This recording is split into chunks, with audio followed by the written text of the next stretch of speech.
Boas-vindas à Ponte Flutuante, sua passagem para mitologia e história japonesa. Esta história, ela é uma continuação direta do episódio de Amaterasu, que é o segundo episódio dessa primeira temporada. Então, se você não escutou, vai lá escutar e peço perdão a todo mundo que ouviu aí ativamente e notou o sumiço por uma semana. Foi por motivos pessoais, eu não pude gravar nem editar. Mas agora eu já estou gravando, já estou editando e vai sair e voltar a ser regularmente, pelo menos por um futuro breve. Continuando lá do episódio de Amaterasu, o Susanoo ele é exilado, dessa vez por sua irmã, né, somado ao exílio que ele recebeu do pai por conta das suas atitudes lá no paraíso. E nesse exílio, ele vai descer até a planícies de Junco, que o tempo todo eu fiquei falando planície de Juncos, tanto em Amaterasu, tanto em Tsukuyomi. E o que é, afinal de contas, essa terra das planícies de Junco? Este lugar que é chamado de Ashihara no Nakatsukuni, ele é basicamente o mundo terreno, o mundo do Japão, até então que eles conheciam. Então ele atravessa a ponte flutuante e chega à Terra. Estando aqui na Terra, enquanto ele estava andando, ele passa por um rio e ele vê que por esse rio vem um hashi, né, um palitinho, flutuando rio abaixo. Ele vendo aquele hashi, ele infere que tem civilização ali perto, que tem pessoas ali perto. E ele decide seguir rio acima para encontrar com as pessoas. Esse rio, ele tem um nome na história, que ele seria o rio Ri, que ficaria em Izumo. Izumo, para quem não conhece, era uma antiga civilização que era diferente da civilização dos Yamato no Japão. Hoje em dia, nós temos a descendência desse gigantesca civilização dos Yamato, que guerreava contra os Izumo. Toda a herança Izumo que o Japão tem, ele fica na província de Shimane. E é possível que esse, de fato, seja, esse rio que ele segue, seja o rio Ri, que existe na atual província de Shimane. Eu acho que é bem óbvio isso. Mas esse rio tem nome, essas histórias, elas se passam em lugares, digamos assim, reais, em certa medida. Igual no próprio episódio de Izanami e Izanagi, que tem um lugar que é dado, seria a ilha Onogoro, que teria um lugar que é o Yomotsu Hirasaka, né? A separação entre o mundo dos mortos e os mundos dos vivos, né? Esse rio também existe, ele é muito importante para essa história. Bom, mas enfim, enquanto Susanoo ele vai subir nesse rio, ele encontra um casal de senhores, né? Um idoso e uma idosa, com uma jovem, e os três estavam chorando. O Susanoo, curioso, ele vai se indagar quem são essas pessoas. E aí ele vai falar com elas. Ele pergunta, né, quem seriam elas, e o senhor responde, declarando que ele é um servo e que na verdade não é um mortal, mas um kami do mundo terreno, filho de outros kamis montanhosos, que ele tem um nome, né? O nome dele é Ashinazuchi, que tem a esposa que é Atenazuchi. Os nomes deles podem ser traduzidos como aquele que acaricia os pés e o dela aquela que acaricia as mãos. E bom, esses kamis terrenos, eles têm essa filha, que é a pessoa que estava chorando com eles, que é a Kushina da Hime, e ela, sendo uma jovem kami, desperta uma atenção do Susanoo, que ele vai perguntar: por que vocês estão chorando? E aí o senhor responde que ele e a esposa tinham 8 filhas, só que uma grande serpente chamada Yamata no Orochi, ela todos os anos ela veio e devorou uma das filhas, e que sobrou apenas aquela, e que hoje é o dia da serpente voltar. Então Susanoo vai perguntar: como que é essa serpente? Aí ele responde que a serpente ela teria olhos vermelhos, ele compara inclusive as cerejas vermelhas, 8 cabeças e 8 caudas. Daí a serpente ela é coberta de musgo, nas costas dela brotam árvores, né, cipreste, cedro, que ele fala, e que o corpo dela se estende por 8 vales e 8 picos. E Quando olha a barriga da serpente, você vê sangue escorrendo por toda parte.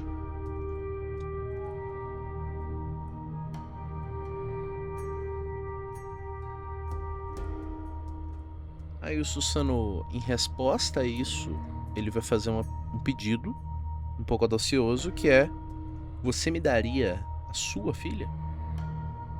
Aí o senhor ficou embasbacado, que ele falou: essas palavras me enchem de temor.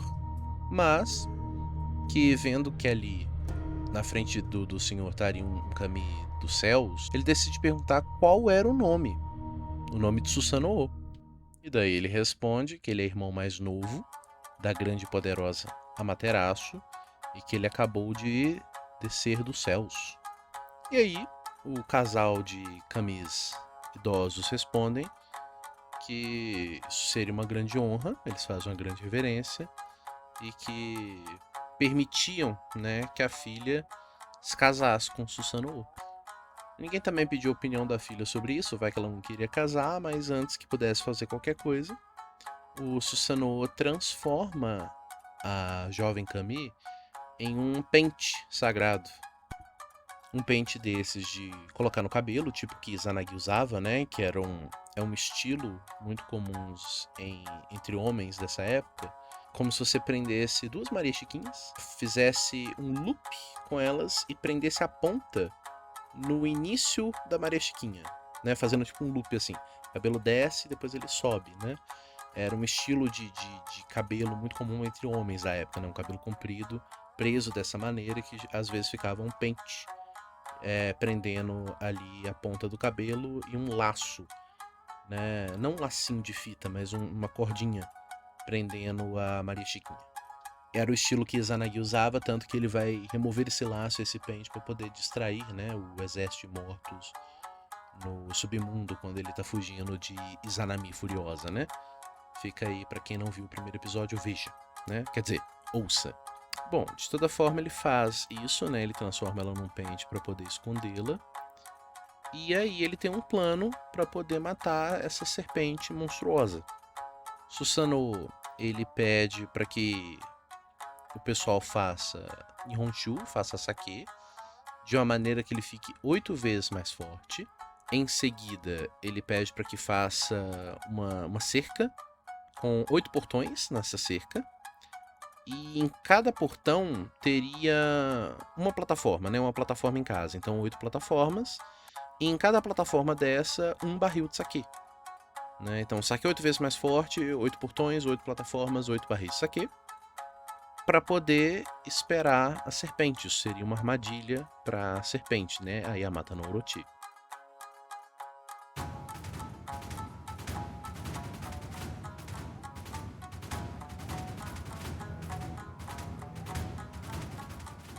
E aí, finalmente, a Yamata no Orochi, ela aparece exatamente como o velho Kami descreveu, né, para devorar a filha caçula deles. A Orochi, ela vem e ela mergulha uma cabeça em cada barril de saquê e começa a beber, né? A armadilha, ela dá certo porque a serpente gigantesca, ela fica bêbada e de tão bêbada ela dorme. Daí então o Susanoo, ele saca uma espada. Essa espada inclusive é descrita que ela teria 2 metros de lâmina. E ele retalha a serpente até o ponto de que o rio lá perto ele fica vermelho com o sangue da serpente. Só que quando ele corta uma das caudas do meio da serpente, a espada dele quebra.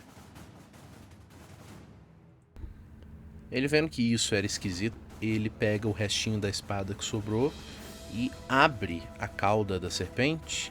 E dentro ele encontra uma lâmina, ele encontra uma espada lá, sagrada. Essa espada, hoje em dia, ela é conhecida como Kusanagi, ou Kusanagi no Tsurugi, né? A lâmina Kusanagi. O que é muito interessante, porque o nome literal, a tradução literal para isso seria espada ceifadora de grama.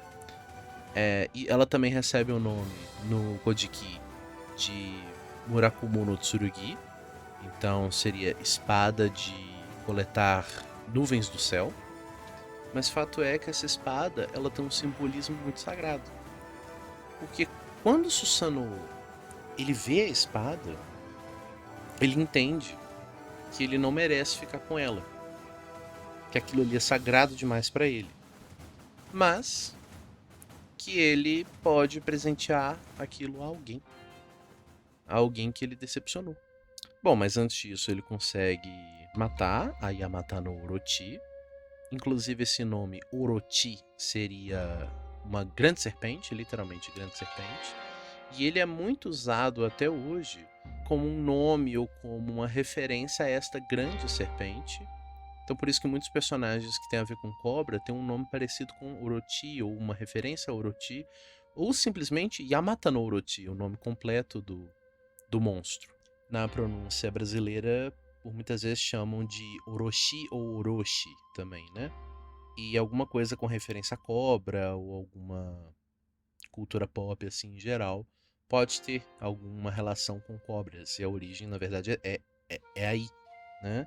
Uma outra instância em que o nome Orochi aparece talvez seria Orochimaru, que é um feiticeiro de uma lenda antiga sobre um ninja chamado Jiraiya, que ele tinha um aprendiz chamado Orochimaru, que se tornou o arqui-inimigo dele, porque ele usava magia de cobras, mas isso aí fica uma história para outro episódio. Mas ele também carrega essa nomenclatura de Orochi. O próprio ato de você retirar uma espada da cauda de um dragão, uma espada da cauda de uma cobra, é algo que aparece muitas vezes em cultura pop. E acredito que muitas pessoas também notaram que alguns nomes podem ter aparecido ou não em alguma mídia que a pessoa assistiu ou jogou ou ouviu. Por aí talvez tenha clicado algum nome, alguma referência. Bom, a raiz disso tudo está no shintoísmo, está em uma religião, por assim dizer, ou de certo modo enraizada culturalmente, mesmo que não de forma religiosa ou de fé. Mas eu acho que a Yamata no Orochi talvez é a mais óbvia desde então, não tenho certeza, não posso dizer, vocês me digam. E tratando de representações dentro da própria mitologia são interessantes, como por exemplo o Susanoo. O Susanoo ele é muito relacionado a mar e águas, né? É o domínio que é dado para ele pelo pai dele, Zanagi. E ele, na história de Amaterasu, ele é visto como uma força impetuosa, destrói o palácio, que toca o terror. Enquanto aqui ele tem uma visão de uma figura um pouco mais heróica, né? E uma visão também que ele não pensa apenas em si. Embora ele pense em si também, mas ele pensa nos outros. Ele pensa em ajudar, ele pensa em presentear alguém a espada, né? Para quem nós vamos descobrir depois, mas tem muito a ver uma relação com a chuva. E aí eu vou trazer aqui uma visão de uma autora, que é a Gadeleva. A Gadeleva, ela fala não só dessa natureza contraditória, supostamente, de Susanoo, mas do fato de que ele é muito associado à chuva, em contraposto com o sol de Amaterasu. E a garota, o qual ele pede a mão, ela é uma kami relacionada ao arroz e à plantação. O fato de ele ser associado à chuva é também uma associação de que a chuva e as tempestades não são necessariamente uma coisa positiva ou uma coisa negativa. Você tem tempestades que causam alagamentos, com tufões, com tornados, com todo tipo de caos, raios e relâmpagos, enfim. E você tem a chuva como uma necessidade ao se plantar arroz, ao se plantar trigo, ao se plantar seja lá o que for, abastecer de água. A própria natureza da chuva em si, ou expandindo um pouco do próprio mar, também é uma natureza mutável. O que também revela um pouco da natureza dos kami, que como todo mundo já deve ter notado até aqui, ainda mais com Amaterasu, com Tsukuyomi, ainda mais com Izanagi, de que eles são multifacetados. Eles não são despidos de negatividade. Negatividade de aspectos negativos, de raiva, de fúria, ou de rancor, ou de vingança, enfim, é um padrão que vai se manter em relação aos Kami. E isso é muito evidente nos Três Irmãos, em Amaterasu, ao sentir sentimentos negativos, decidir que o universo vai ficar sem sol. A Susanoo Odi tocar o terror na vida dela e fazer com que ela faça isso. Tsukuyomi, ao considerar uma comida como sendo impura, por causa que ela foi cuspida da boca de outro Kami, e matar ela no processo. Então, eles não são despidos de defeitos, né? Sim, são despidos de impurezas, né? Mas eles mesmos podem se sujar, né? Assim como Izanagi, ele se suja ali quando ele visita o mundo dos mortos, né? Enfim. E bom, claro, né? Eu trouxe a Gadeleva, mas eu também coloquei um pouquinho da minha própria visão nesse processo. Fato é que o Susanoo, ele decide habitar a região de Izumo e cria para ele ali um lar. Só que antes disso, ele decide dar de presente a espada Kusanagi que ele encontrou no rabo da besta, e ele entrega a espada para Amaterasu como um pedido de perdão, né, de que ele de fato estava sentindo remorso por aquilo que ele fez. E a espada é aceita por Amaterasu. E essa espada, conjuntamente com outros 2 itens, elas vão compor 3 relíquias sagradas, das quais são a espada, a Kusanagi, que é o tesouro do presente de um irmão mais novo ou uma irmã mais velha. O segundo é o Yata no Kagami. Para quem não lembra, o espelho que os servos de Amaterasu colocaram na frente dela para poder atrair ela para fora da caverna, o espelho que refletiu a luz do sol de Amaterasu frente a ela mesma. Por último, nós temos as Magatama, na verdade uma só, uma Magatama, aquela joia em formato de vírgula, que foi o presente de Izanagi a Amaterasu, quando ele nomeia ela como chefe dos Kami. E a espada, ela vai ser o único item que vai se originar na Terra. Bom, mas todos estes itens, eles compõem os 3 tesouros sagrados de Amaterasu: a espada, o espelho e a joia.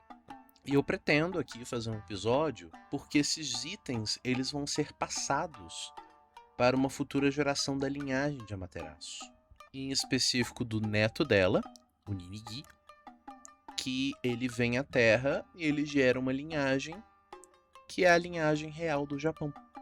Estes 3 itens, eles são como se fosse a coroa do Japão. Igual você teria num visual mais europeu, numa cultura mais europeia, o manto, o cetro e a coroa. No Japão seriam esta espada, este espelho e essa joia. Mas eu gostaria de entrar isso em mais detalhes no futuro. Mas fato é que a espada é presenteada, é um presente de perdão de Susanoo, a sua irmã, o qual é aceito, e supostamente essa espada está em posse do próprio imperador do Japão. Quem não é da linhagem do imperador não tem acesso a ver nenhum destes itens, e qualquer reprodução que há na internet, na verdade, são reproduções artísticas de como eles supostamente seriam, né? Principalmente a espada, talvez o pessoal estranha dela não ser feita igual o Nihonto, igual aquelas katana. Ela é uma espada em um modelo mais antigo, quando tem alguma representação artística, porque é de fato como as espadas eram feitas, não é um erro, né? Uma espada de 2 gumes, assim, uma espada um pouco mais padrão, vamos dizer.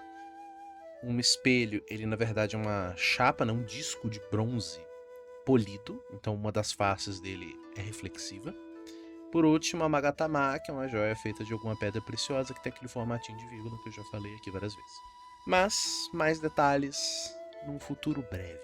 Bom, então Susanoo, tendo presenteado, tendo pedido perdão pelos seus vacilos, pelos seus erros, ele vai conseguir a mão da filha dos 2 Kami, a Kuchinada Hime, e ele vai construir uma morada em Izumo, na qual ele terá mais de uma esposa. Ele não tem uma só, ele tem várias, ele acumula esposas. Susanoo, ele cria uma linhagem, ele deixa seu legado, ele gera vários Kamis com suas esposas e vai habitar pacificamente nas terras de Izumo abençoando ainda o mundo terreno com o mar, a chuva e as tempestades.